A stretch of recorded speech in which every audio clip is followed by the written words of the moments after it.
back, everybody, to the special 100th episode of D-Time. That's the correct one? Yes. That's the correct one. All right, that joke's out of the way now. Give me a minute. Oh. Help.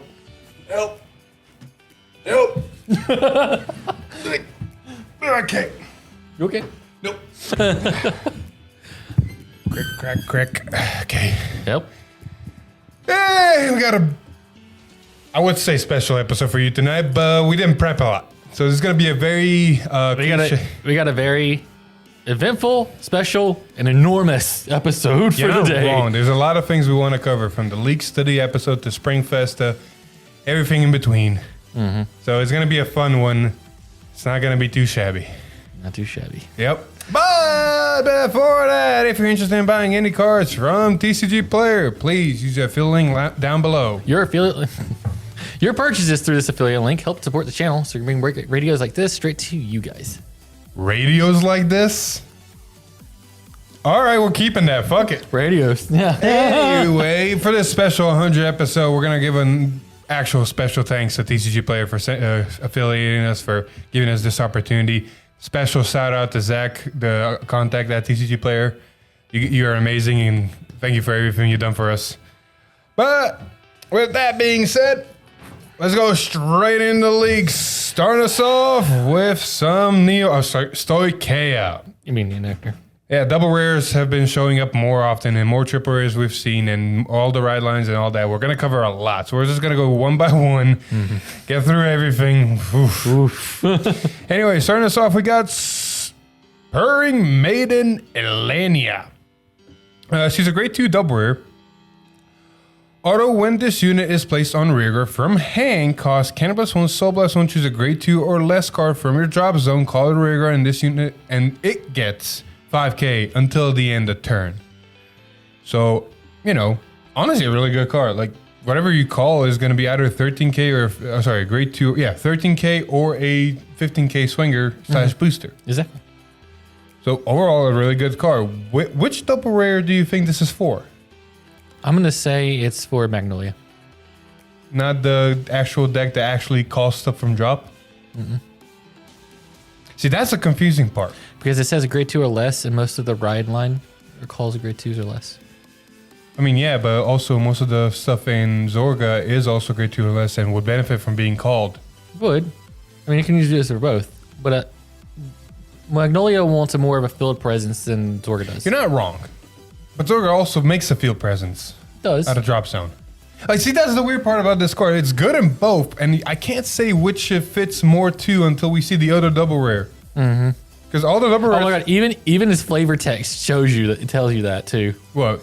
The nation where the land and sea become one. This is... There you go. Reno, you can use it in both. Why not both? Exactly. Moving on. So, we got our first bug, right? I think technically. I think it's technically the first bug. Technically the first bug. Collusion Mutant Admantis. Yes. Admantis. Auto, when this unit is placed on rear guard, choose one of your other rear guards and it gets power +5 until the end of turn. Again, it honestly can be used in fucking both. Yeah. Granted, I see it better in Stoicheia, Magnolia, because you can give your back row stuff extra power, so they're not just, you hit a trigger. Well, I guess Magnolia's effect don't matter. Yeah. So overall, it's simple, but really good card. Wrong button. Moving on. Yeah, this thing. Oh boy. Again, it's something you can be played in both, but probably Magnolia can utilize it both, because Zorga is Cannabis heavy. Yeah. We got another Blitz Order. Oh boy. It's a grade 2 Blitz Order called Sealed Road, and oh boy, it is actually very stupid currently, because the way some decks play. Play this with Counterblastoos. It's a hefty cost. Choose one of your opponent's vanguards, and that unit gets -1 critical until the end of that battle. Ouch. So, Alex, tell me, how good is this? So I got to use this once. It's not on camera, sadly. But it's essentially like your perfect Guardian of Vanguard. I mean, they can still rip a crit and, go back to normal. Yeah, but if they're the regular 1 damage, you can just say CB2. Unless you rip a crit, no damage. Pretty much. I don't even care if you hit an Overtrigger. As long as it's not an Overtrigger that gives you crit, I'm not worrying about it. Spoilers. Spoilers. Spoiler. It's honestly a really good card. Oh, I like this. I like this double rare, though. Yep. We got Super Speed Robo Cheval Stud? Cheval Stud. Right? Cheval Stud. Cheval Stud. Cheval Stud. Whatever. English. Fucking it's a transformer, all right? And it's an amazing transformer for the horny jail. Act. Rear guard once per turn, counter blast 1, soul blast 1. Choose one of your opponent's rear guards and imprison it into your prison. Then if 3 or more of your opponent's cards are imprisoned in your prison, you draw a card. This card is fucking amazing.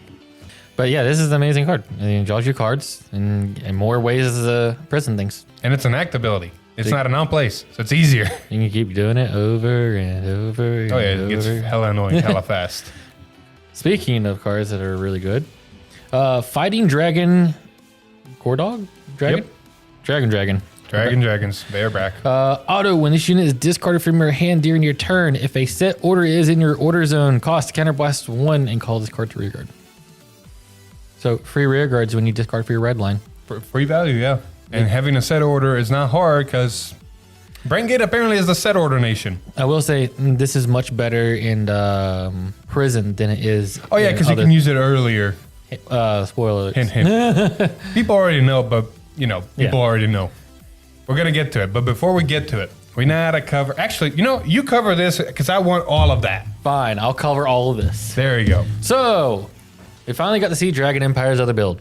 And oh boy, it's what, Kagura does best. It blows things up. It needs its support.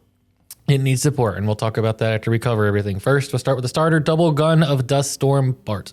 I mean, simple, straightforward, it's a starter. Yep. Don't need more. Exactly. Next up. No. I got it. Oh. No touchy. I got a system. Oh. Again, no touchy. I got a system. Gunning of Dust Storm Nigel. Auto, when this unit is rode upon by a Cataclysm Bullet of Dust Storm Rendor, Soul Charge 1. On an auto, when your opponent's rear guard is retired during your main phase, cost Counterblast 1, retire this unit, choose up to one of your opponent's rear guards and retire it. Not too shabby. Yeah, pop something, it pops something else, and then if you're riding the Soul Charging, wonder what we're gonna use the Soul for. Yeah, you're not wrong. But, you want to do that name again? Cataclysmic Bullet of Dust Storm Rendor. So his ability is auto, when this unit is rode upon by Heavy Artillery of Dust Storm Eugene, draw a card, choose up to one card from your drop zone and put it into your soul. Dear God, we're going back to G names. Auto Vanguard Rear Guard. When this unit, it's Vanguard's card. That I did not know. When this unit attacks, if your opponent's Vanguard is 2 or less rear guards, cause counterblast 1, soul charge 1. This unit gets power plus 5 into the end of the battle. Hashtag reading is hard. It is hard. Granted, do you want to really burn? You guys just one more soul charge. So yeah, you hit that number easier. Easier, fair. It does help with other cards that was in the deck. Uh-huh. But this is good because it helps you build your soul, and it draws you cards if you ride your grade 3. I do want to say the whole fucking leave it to Dragon Empire to get the long names. I know. All right, here we go again. Heavy Artillery of Dust Storm Eugene. Dragon. So it has 2 skills. First, act. Once per turn, you can rest 2 rear guards. Choose one of your opponent's rear guards and retire it, and this unit gets power plus 10 until the end of turn. Then act Vanguard once per turn. If your opponent's Vanguard was retired this turn, cost Soul Blast 5. Look at the same number of cards from the top of your deck as the number of your opponent's open rear guard circles. Choose any number of unit cards from among them, call them to rear guard, and put the rest into your soul. So you saw Bruce's Soul Blast 5. So I want to do that too. Hey, look, I want to Mega Soul Blast too, but I'm just gonna call things down for doing something that I can barely do. Yep. And then how are you gonna Soul Charge back? And you either put some of the cards back or you use the grade 2. That's it right now. So yeah, overall, Eugene has currently a problem of his support is non-existent, and you do the Soul Blast 5 once, and that's it. And you're very reliant right now on the other order from Dragon Empire, the Sunlight Punishment. the one that you have to counterblast for every retire because it's sadly one of your only best retire cards to make this deck work. There's other retire cards, but they cost a Soul Blast. You don't want a Soul Blast. Exactly. Unless you're smart and actually counterblast on your Vanguard swing. Yeah. On a grade 2. So overall, Eugene is an interesting effect and has a lot of potential, but is missing its support. Speaking of a lot of potential and missing its support, but not anywhere near Eugene. Yeah. We got the Brent Gates second. Okay, I need to make this clarification now. Apparently, we started as a ride deck, and then Japan said ride line, and now the English Bushy is using the terminology of ride chain. It's a ride that has its own deck. Exactly. So I'm we're calling getting it ride deck. okay. So Brent Gate, we saw Brent Gate's second ride deck, ride chain, ride line, whatever, and it's honestly interesting. So starting us off, we got Cardinal Fang, Povey, or Fovi. It's adorable. Very adorable. Like it's one of the cutest starters we got so far. If anybody's ever played Pokemon, it's a Gudra. Whatever that means, sure. That was just weird words to me. Anyway, let's start with the actual ride line with Cardinal Noid Rotis. It's a great one, and it'll have a very similar effect to another great one we've already seen. And it's auto when this unit is placed on Vanguard, search your deck for up to one world card, reveal it, put it into your hand, and shuffle your deck. Its other ability is continuous rear guard during the battle that this unit attacked or boosted. If your world is Dark Knight or Abyssal Dark Knight, this unit gets 2k, making it a 10k attacker or booster. So, Alex, you might be wondering yourself, what is a world card? What is this Dark Knight or Abyssal Dark Knight? Ain't that right? Sounds pretty edgy. Now, let me tell you what they are. Whatever. English. This isn't Pirates. Exactly. So, as prison, this card searches a set order called a world. So, the prison cards are a set order prison, and these cards are set order worlds. So, let's look at one of them. It's a grade 2 Howling Moonlit Night. Play this with Soul Blast 1. Auto, when this card is put into your order zone, draw a card. And then this is the key part here. Continuous order zone. If your order zone only has world cards, the following effects are activated according to the number of cards in your order zone. 1 card, your world becomes Dark Knight. 2 or more cards, your world becomes Abyssal Dark Knight. So depending on how many of the world orders, you have in the order zone, is depending on what kind of knight you are. Dark Knight or Abyssal Dark Knight, which matters for effects. Man, this New World Order. That's why I said damn it. Anywho, the other world card, because you do need 2 or more, and seeing 2 of this is kind of gonna be hard, even though you can search one, is a grade 3 orders or set order. In the darkness, nobody knows. Oh, damn it. Just that TikTok's going through my head, damn it. Anyway, the set order also has the same cost. Play this with Soul Blast 1, but its effect is different. Auto, when this card is put into your order zone, choose one of your opponent's front row rear guards and retire it. And has the same continuous ability of in order zone. If you have one world order, it's a Dark Knight. If you have 2 or more, it's an Abyssal Dark Knight. So overall, good. Now let's start looking at the cards that need, the specific knights and all that. Starting us off with the Ride Lines Grade 2, Cardinal Noid Cubizia. It's a grade 2, and honestly, this is the first one I think that doesn't have a when rode upon or when ridden effect. Nope. So this is interesting. Its effect is Auto Vanguard. When a world is put into your order zone, choose one of your units and it gets 5k until the end of turn. Its other ability is continuous rearguard during your turn. If your world is an Abyssal Dark Knight, this unit gets 5k, making it a 15k swinger. So overall, really good. That early game rush. Now, the boy himself. So before we talk about this, I do want to say one thing. I mean, we've talked about it countless times on the Livy times. Right.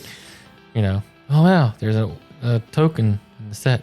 Whatever would ever use this token? I know, right? We've seen all the other ride lines and nobody used the token, and we got to the last one. Maybe I will use it. I'm trying to be funny. I'm not. Anyway, big boy himself. Cardinal Deus Orphist. Oh my god, he is so beautiful and glorious. And he plays fun too. Chaos Breaker 2.0. I know, right? Continuous Vanguard Rearguard during your turn. If your world is a Dark Knight or Abyssal Dark Knight, this unit gets 5k, making it always an 18k Vanguard Swinger or even Rearguard Swinger if you want it. And then the other ability is the key part here. Act Vanguard if your world is an Abyssal Dark Knight, so you needed 2 or more worlds. Counterblast 2, call up to 3 Shadow Army tokens to Rearguard. Now, well, you might be asking yourself, what are Shadow Army tokens? These are these nice things right here. It's a Shadow Army token. It's a grade 1 token that's a 15k fucking power. So and booster. It's a grade 1. Of course, it's a booster. You get clarified. Fair. It can boost, and it has 15k power, so you can make a 30k column, or if it boosts Orpheus, make a 30-30 Vanguard. Oh, and Orpheus skill is now once per turn. Yep. CB4, but it's not once per turn. Make a whole board of these things. Yep. Who needs hand? Also. So. Oh, go ahead. What you want to say? I found this interesting, though. If you think about it from a Link Joker's perspective. If you looked at Messiah, because, you know, you're playing all these worlds, right? And collecting these worlds. Messiah always had worlds that were on his shoulders. Yeah, It's like, what if this is like a fun ploy on this, right? I'm hoping. I'm really hoping. Like, down the road, I'm hoping. But I know it's a pipe dream at this point. Overall, fuck, this is fun. We showcased it. It needs, like Eugene, it needs its support because it's fucking just a ride line right now, and then you're vanilla swinging with shadows. That's it.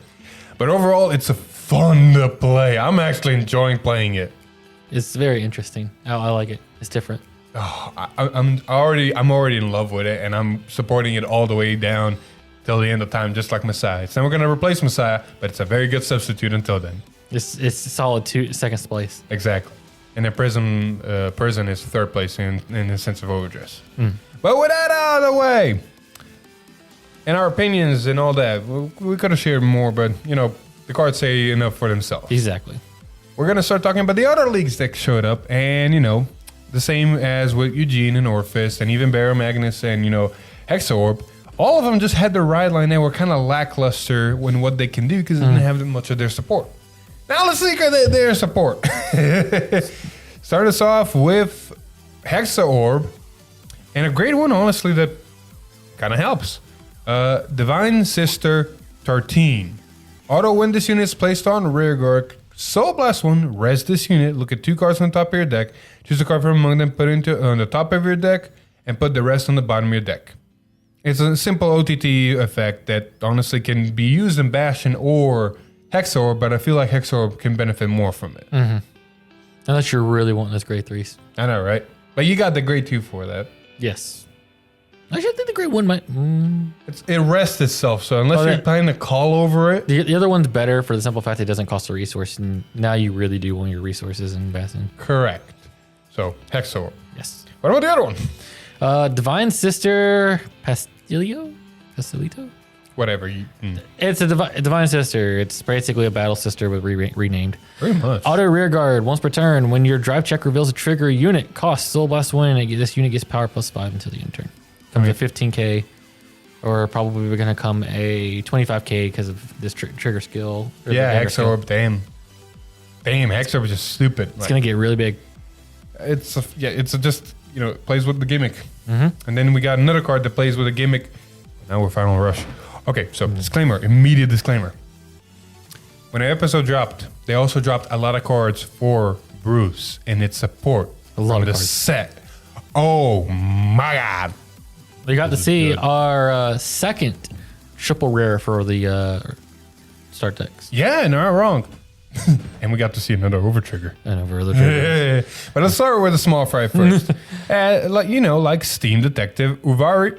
Uvari? Is this Orator's brother? Maybe. Anyway, auto when this unit is placed on rigor, choose one of your other units in the same column as this unit, and it gets power 2k until the end of turn.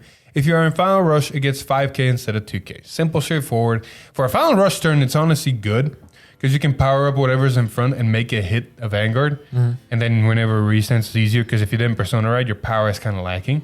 So overall, it's not a bad comment, but I don't think I'm going to be running it. It's common for a reason. Yep. This thing, on the other hand, fuck. You running this.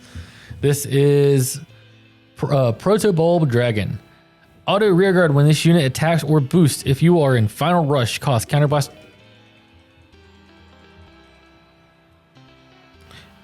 Hi. Continue. And counterblast 1, put another rear guard into your soul. Choose a card from your soul and put it into your hand.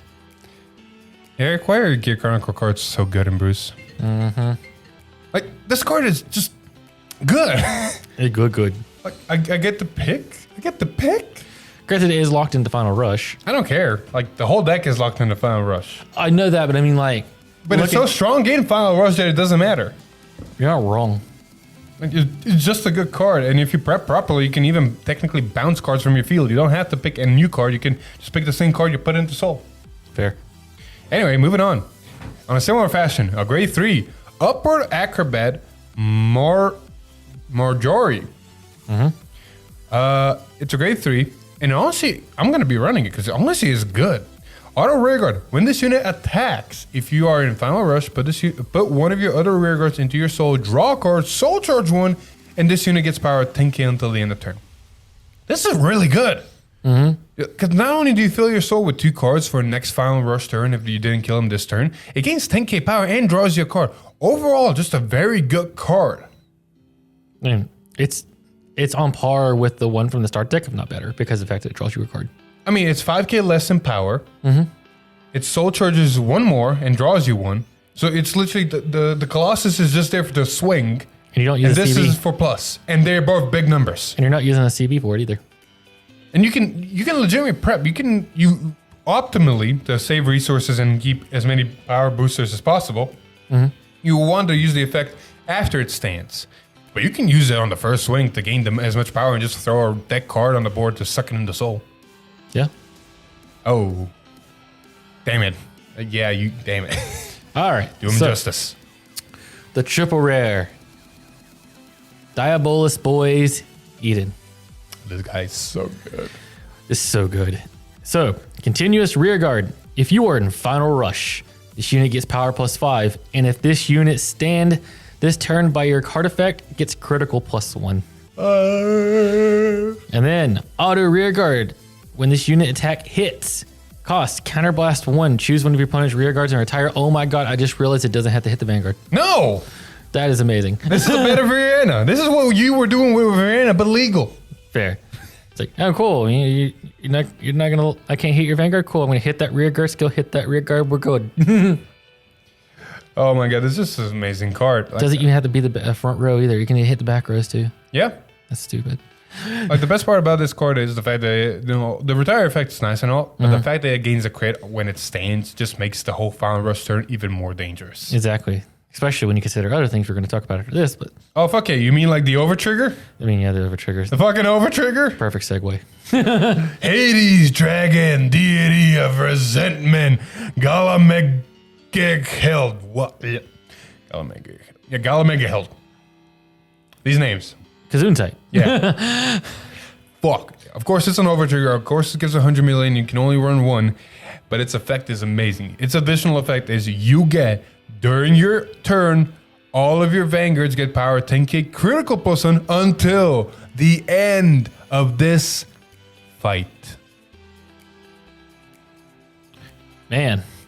This is so good. So, on paper, it doesn't sound as amazing as you'd think. Rip it on the first drive check. You rip it on the first drive check. And we tested this already with a friend of ours. And immediately, as soon as the trigger was ripped at grade 2, just at grade 2, not even grade 1. Was it grade 2? Yeah, it was a grade 2. Oh yeah, it was a grade 2. He immediately felt the threat for the rest of the game. Because he no-passed it with a 15k on a 10k Vanguard. And I ripped it. Not only did it pass, but it also hit him for 2 damage. And then the rest of the game was like, oh, I am at a disadvantage. Yes, because now he has to guard every single attack from the Vanguard. And Bruce is now, if you persona right, a 33 double critical fucking swinger.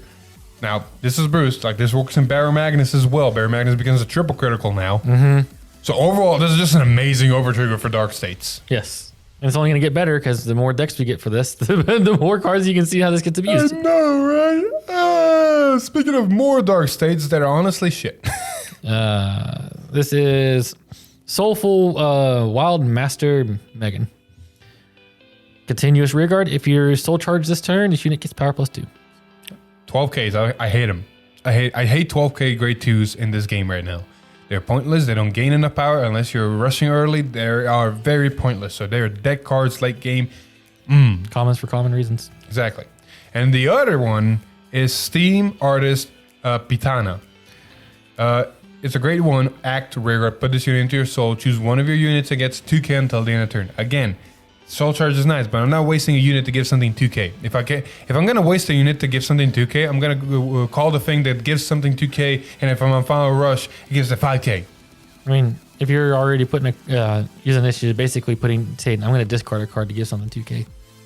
Pretty much. And again, why would I put this down? It goes away, gives something 2k when I can put something down that also gives 2k, but it's also an 8k fucking booster. Or possibly 5k. Exactly. Like, it's a nice budget card, but outside of that, that's it. That's really it. Ah, perfect. You can cover this. Oh, so we got our first double rare for the Overdress build. Variana Arcus. So, its ability, Overdress on Trickstar. Uh-huh. Auto, when this unit is placed on rearguard, if it is in the Overdress state, cost counterblast 1, draw 2 cards, and gets power +5. It is essentially the triple rare grade 3 that Keter Sanctuary got for Bastion, but is a grade 2 for 1 less CB. And it has a fucking Overdress ability and an Overdress on Trickster. There's so many things to talk about this card. This is amazing. Oh my god, this opens up all the avenues. Like, the other Variana probably also is going to go on Trickster. It's going to do what, who knows what. Yeah. Like, the fact that it opens up so many avenues of problems, and now you have the actual options of, okay, do I want power on my Trickstar, or do I want my hand? This opens up so many avenues. Mm-hmm. And this is not including the big boss unit that's on the cover too, because we got another one coming. You're not wrong. And it's obviously the triple rare, but it's coming. What is it going to do? Anywho, you know, Variana's nice and all. They also got some other stuff for Overdress, which is kind of as, for example, Stealth Dragon, Hadoshuken. Auto, when this unit is placed on rearguard, if you have a unit in the Overdress state, Cannabis 1, choose one of your opponent's rearguards and retire it. It's on paper, it's a counterblast 1 or a retire 1, which is better than most of the stuff in the set. But at the same time, it's like it's a grade 3 with a non-play skill, and you're probably never going to run grade 3s in this deck because unless it's an Overdress. Literally, this deck's probably going to be like, I'm playing nothing but Overdress and some grade 1s as boosters or tech options. You're not wrong. Like, if you don't have Overdress units in the front row, you're not doing it right. Exactly. So that's my opinion on this. It's meh. But the other card, though, is kind of all right. So, Burning Bright Pure Prayers. If your damage zone has 3 or more cards, choose one of your units. It gets power +15 until the end of battle. This is a Blitz Order. Yeah. It's a great 2 Blitz Order. It reminds me of the one from the start deck first, okay? But it's only break 3. It's only break 3. I mean, overall, it's not too shabby of an order. Like, it's a 15k shield that adds to your 15k shield totals next to your triggers. So overall, it's not a bad card if you can find a space for it. That seems pretty good. Are you going to run it? I don't know. Anyway, surprisingly, that's been it for the leaks. 7 different cards leaked this week. And we were not prepared. We were not prepared. We were not prepared. You know what else we weren't prepared for? Next week? Next week. Next week. Stream. Instead of seeing, special cards or the Variana, I'm okay with what they're leaking.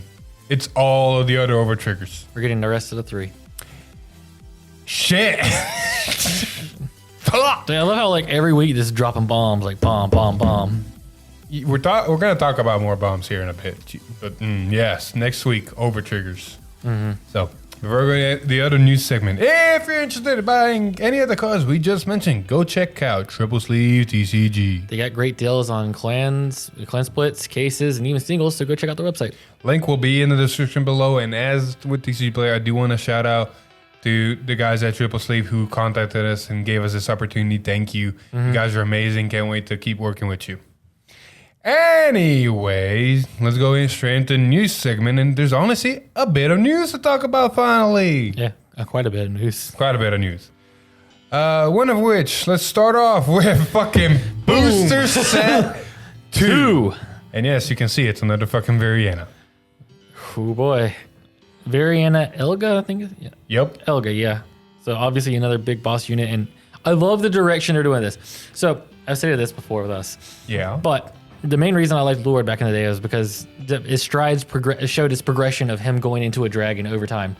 And like I look at these units for Variana, and it's like, cool. It's just showing Trickstar becoming more and more dragon as it progresses through this. But didn't Variana Arcus technically turn into like a Vivert or half dragon? Kind of. So it's weird, but I like what it's doing. Yeah, this is more of a full-fledged fucking dragon. Yes, full-fledged dragon. Like it doesn't have jetpacks on its back and forth. It legit has dragon wings. It looks I don't like know how to feel about this card right now. Because we haven't even seen the fucking grade 3 Variana. Oh no, and look how epic this looks. Like it has like the majestic blue fire coming around it. Like, let's first figure out what the other Variana is going to do before we start thinking about what this thing is going to do. What the fuck? Like I said, you're playing Variana the deck. Also, apparently in Booster Set 2, we're going to get special DSRs of Bastion and Bruce. They're going to have anime arts, from what I understand. From Clant. So I don't know how they're going to look, but I will judge them when they come out. I'm not going to say I'm going to love these immediately. I do need to first see them. Because depending on what they do... It also depends on the art of the card. Speaking of which, apparently... Next week's Tuesday will also be announced the unit profile Cray Exploration. I have no idea what this means. I'm hoping it's more lore. I'm assuming this is lore because it sounds like something that'd be lore. I mean, outside of that, I got really no clue what this could be. So it's going to move on before... I know you saw that. I know it's a big topic. I just want to double check. If that, yeah, okay, go straight into this. Fuck it. Oh boy. So, with the episode drop that we're going to be talking about here in a bit, they also dropped information on Bushiroad Springfest 2021 remote fight. And I didn't read a lot of this. There's going to be a lot of information for me. I think you've read it. I've read most of it. There's still bits of it I didn't read going back over it, but I got pretty much the gist of it. All right, we're going to go from the top so everybody's informed. Introduction. So, with the absence of big-scale physical events due to COVID-19 pandemic, Bushiroad Springfest 2021 Online aims to fill in the gap with an online event. Stand to win great prizes as you battle with people from all over the world. This is a special event online event that will be held via Discord and will happen on 29th and 30th of May, so the first weekend, and the second weekend is going to be 5th and 6th of June. Bushiroad Springfest 2021 Online comprises of the following 4 main tournaments. Car 5 Vanguard Standard, which is Overdress. Car 5 Vanguard V Premium, which is anything with the V symbol. Car 5 Vanguard Premium, everything. And then, of course, Y Schwartz. Now, key important things to know. What? Oh, I thought there was something else. You don't trust me? Sorry, I thought I saw something. Overall tournament overview structure. 1, there will be only 1 level of tournament. 2, the Shop League will run an individual tournament format for all games. 3, the circuit will run in 3 different time zones in order to accommodate each region. Asia is going to be its own time. Its own region. Europe and then North America and Latin. Yep. 4, all tournaments are open to all participants regardless of participant's region of residence. 5, pre-registration is required and will be open for approximately 7 days before the tournament. Check your schedule for more information. 6, check-ins is compulsory and will commence before the start of each tournament. Interesting.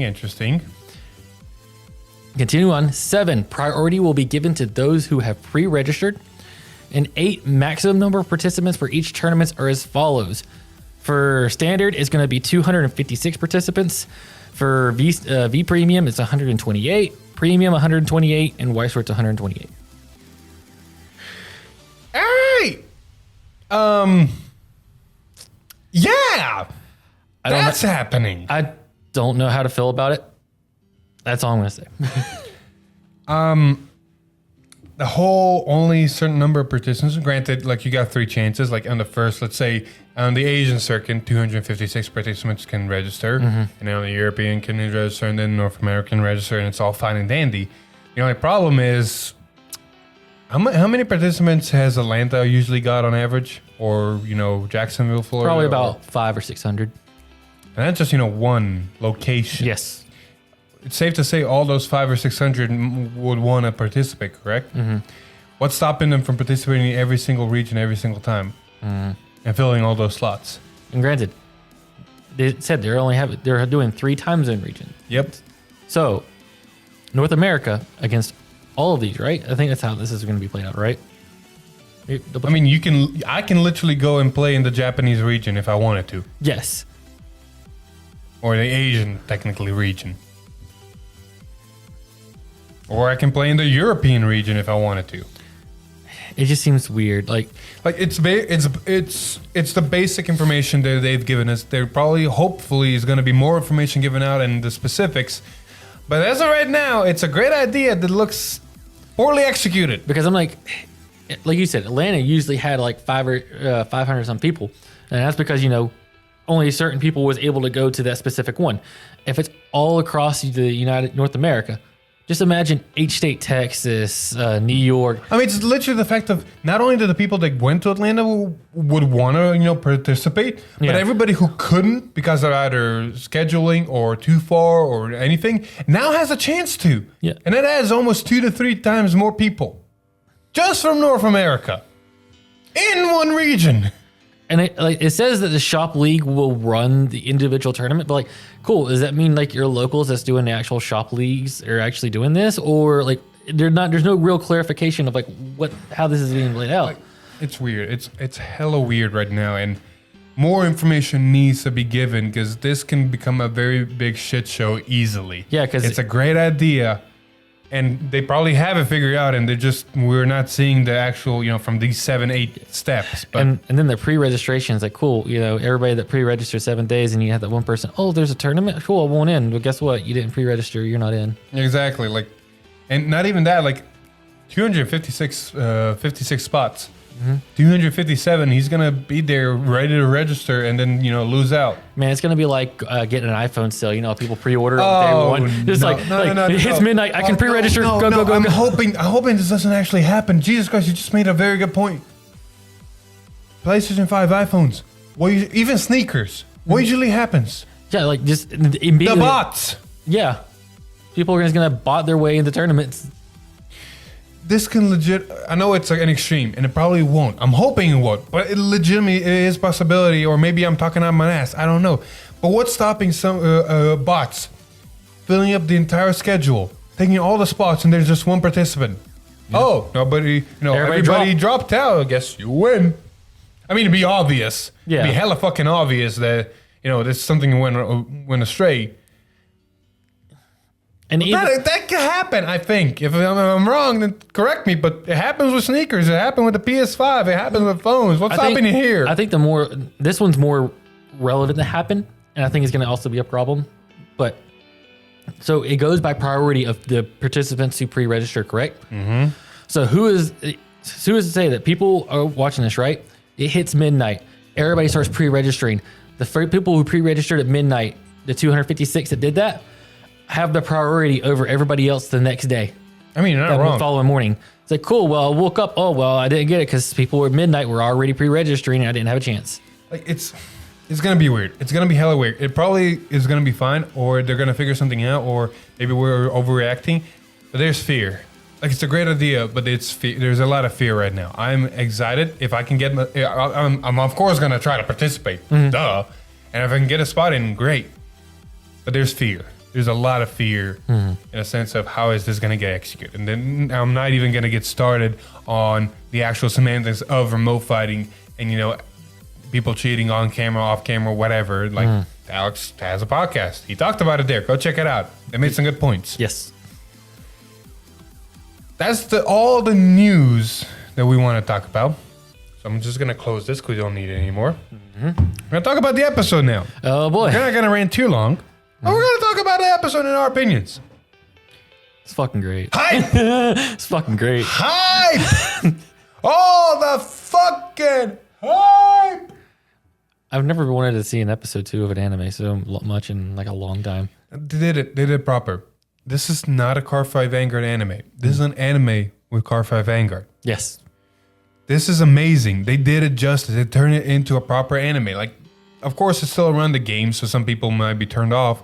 But in all honesty, with the production quality and the type of story they're doing and, you know, the type of feel they're going for, anybody can watch this, even if they don't play the game, and still enjoy it. And that's the good aspect of it, what they promised and they delivered. And the studio behind it is providing. And it's not even like the old school, oh no, I beat you, you got a scuff on your face. No, there's blood. There's actual like violence. No, it's not one of those, Aichikai, Shin, whatever, we're memeing and having fun and playing a game and not really being a proper anime. Yeah. No, this is a proper anime. We saw ass, we saw tits, we saw blood, we saw incest, we saw everything. We saw cross-dressing. We saw all the spectrum. This is a proper anime, and as I said, we saw blood, and then the fight scene. Oh my god, the fight scene. I'm hoping that like it's not just episode 1 and that this continues because oh my god, if this continues and this is the level of fights in the anime. I hope this continues in that fashion. I don't think it's the quality of animation is going to be the same because the way studios work and the way anime works.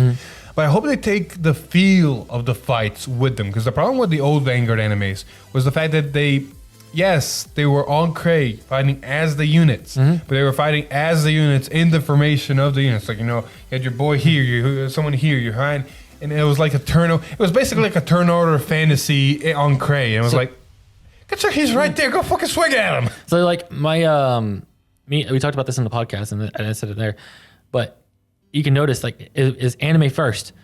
The actual amount of time you see the cards in the actual card fight and how often they focused on what was actually being shown on the board and everything for the card fight was very minimal. And they focused more on the actual fight animation than they did the actual cards. Yep. And that's to now, show granted, they did still focus on because Samari was announcing in the back, they were actually announcing the actual card abilities and how they worked and what was happening. And they are using the proper terminology and they're all actually using proper strategies. Well, granted, Danji not guarding all the way to grade 3 is kind of here or there, especially against Bastion. Like, I feel like that was a little bit outside of reality. Yes, Bruce is good, but Jesus Christ, if you don't guard Bastion early, late game, you're not going to have enough shield to guard him. So, outside of that little king, everything else was fucking amazing. I'm excited. Also, you know what I'm more excited about? So, the soundtrack. Soundtrack. I'll get what I was talking about in a minute, but soundtrack. The fucking soundtrack. The opening is amazing. The ending is amazing. The soundtrack's proper. The OST in the fight was amazing. Like, this is done proper. I'm loving it. Okay, back to what I was going to say. This proves even more that it's a proper anime is that Funimation's dubbing it. Funimation dubbed the last one? No. It's always been like Bushiroad's own voice actors. I'm okay with this then. So we're actually going to get like any other anime you would get from Funimation, you're probably going to recognize some of the voice actors in there because they're actually going to be dubbing the characters in this. Like overall, they're doing right. This is good. The anime is good. This is done right. They're doing right. Fuck yes, this is the direction we need to go. Yes, 100%. Yes. This is 100 times better than the first Yu-Gi-Oh anime has nostalgia. Yes. But it's 100 times better than that. Oh yeah. Because the first Yu-Gi-Oh anime was still a card fight anime. They focused around the card fight. Yes, it had good story plots and fuck feels here and there. But this has potential to go further beyond. It was actually during this the premiere. I think I forgot who posted it, and I think it was like trending as like number 4. In Japan, Vanguard was actually trending 4th. English didn't do it, but in Japan it did. Yeah. So growth is imminent. Yes. So hype. Now the first episode is officially going to air properly next week, and then after next week it's going to start properly airing. We're going to get our 12 episode season. And then we're going to take about a 3 week break, a whole proper anime season break. No, okay, not 3 weeks. Sorry, 3 month. 3 weeks is way too short. 3 month break. Yes. A full anime season. And then we're going to get 12 more episodes. And we're going to go from there. All I can say is I can't wait for this episode 2. Yes, it's just hype. Anyway, I think that's all we got, right? Yep. Episode 100. There's one more fact I forgot to mention at the beginning. We hit 6K. It's 6K. We're not doing a big celebration. Like after 5K, I know this is going to sound very pretentious, I think the word is. But after 5K, we're not going to be celebrating too much of the milestones because, you know, celebrating every single time is kind of like, all right. I mean, we're going to acknowledge it. Probably not until like we hit like. I just want to acknowledge just the fact that 100 episode came with 6K on, you know, on the 10th anniversary of Vanguard, as Overdresser and episode 1 literally dropped not too long ago. Like everything just fucking aligned. Also, because of the way this video is dropping, and I'm pretty sure, I'm just gonna double check real quick as I rant along and, you know, talk out of my ass and just keep talking and, you know, try to find words to fill the space as I'm looking at my phone and trying to figure out what exactly stars are aligning with this episode that is dropping tomorrow. Alien skies falling, you know, all the horseshoes flip. Yeah, pretty much. Yeah, I'm right. Okay, yeah. Since this episode is dropping on this day, and, you know, fun fact. Hey, Chris, happy birthday. Happy birthday again. Don't spoil it. Don't fucking spoil it. Anyway, happy birthday. Happy birthday. With that being said, I think we're going to wrap this episode up here. I want to say a special thanks to everybody who's watching and who supports the channel. You guys are fucking amazing, and we wouldn't be here without you guys. We're just going to keep doing what we're doing and see where it goes. There's going to be some turmoil in May, but we'll figure out how to handle that. Outside of that, episode 100. We're going to keep going further beyond, keep going all the way to 300. We'll see where it goes. Go even further. Beyond. But with that, we're going to close this episode here. So thank you everybody so much for watching episode 100. If you liked the video, please leave a like, share with your friends, comment down below what you think of everything from 10th anniversary to 6K to, you know, Overtriggers, Variana, whatever. If you like what we do here, subscribe to the channel and ring that bell to get notified. Otherwise, follow us on Facebook and join our Discord. But with that, I've been Philip. This is Alex. And from TDH, Final Turn. Yes, you read my mind. You fucking read my mind with Final Turn. I knew he was going to go there. I was like, I knew he was going to go there. It's got to wait for them cue. We got to come full circle, man. We got to full circle. Full circle.